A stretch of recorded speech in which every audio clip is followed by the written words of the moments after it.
dipikir oleh semua orang. Megahnya dunia dan kemewahan yang dimiliki sebagian besar manusia di muka bumi ini, dan khususnya di wilayah Nanggro Aceh Darussalam.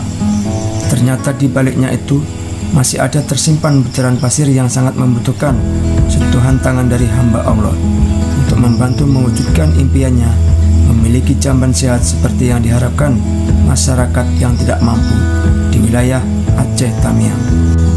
Melihat ini, Koptu Ismail, Babinsa Koramil 02 Karangbaru, Kodim 0117 Aceh Tamiang, berusaha mewujudkan semua impian para masyarakat tidak mampu untuk dapat memiliki sebuah jamban sehat dengan cara bekerja sama dengan para hamba Allah di wilayah Kabupaten Aceh Tamiang yang mau mengikhlaskan sebagian dari hartanya untuk membantu pembuatan jamban sehat pada masyarakat yang membutuhkan.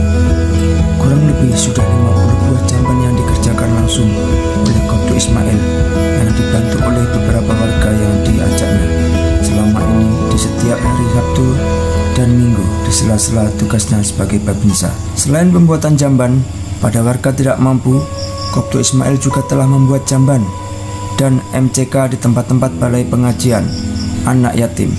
Salah satunya balai pengajian Sentuhan Hati Tahfidz Al-Quran yang berada di Dusun Melati, Desa Bukit Rata, Kecamatan Kejuran Muda, Kabupaten Aceh Tamiang, di mana dana dalam pembuatan jamban ini berasal dari hamba Allah, tutur Koptu Ismail, pada tim Media Center Kodim 0117 Aceh Tamiang. Jadi timbul ide-ide pertama kali pembuatan jamban ini dari Pak Koptu Ismail dari mana? Timbulnya ide ini karena terinspirasi dari program jambanisasi TNI AD yang ada di Kodim 0117 Aceh Tamiang selama ini. Dan dari mana dana untuk membuat jamban sehat yang sangat diharapkan oleh masyarakat yang kurang mampu?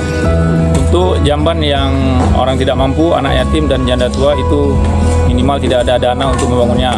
Alhamdulillah saya ada pendapat untuk membangunkan WC atau jamban janda tua, anak yatim dan fakir miskin di Aceh Tamiang ini dengan melalui dana-dana hamba Allah yang teman-teman saya sendiri yang ada di WA saya, dan tempat pengajian ini untuk tidak dipungut biaya apapun untuk anak yatim, untuk semua fakir miskin yang ngaji di tempat balai Tahfidz Al-Quran Pak Ustadz ini tidak dipungut biaya. Makanya saya motivasi langsung membangunkan, karena dibilang Pak Ustadz ini untuk WC-nya tidak ada, buang air besar, air kecilnya mesti kembali dulu ke rumah ataupun numpang ke tempat tetangga yang jauh dari balai pengajian ini.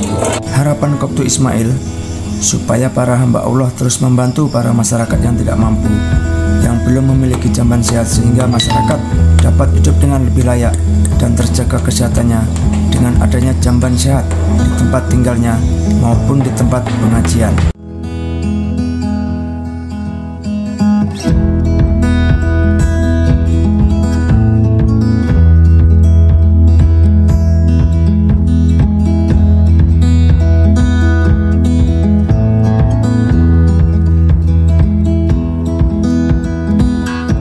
Gimana tanggapan Bapak dengan adanya bantuan jamban sehat dan tempat mandi yang telah dibuat oleh Koptu Ismail ini? Tanggapan Bapak untuk Koptu Ismail dalam pembuatan jamban ini gimana tanggapannya?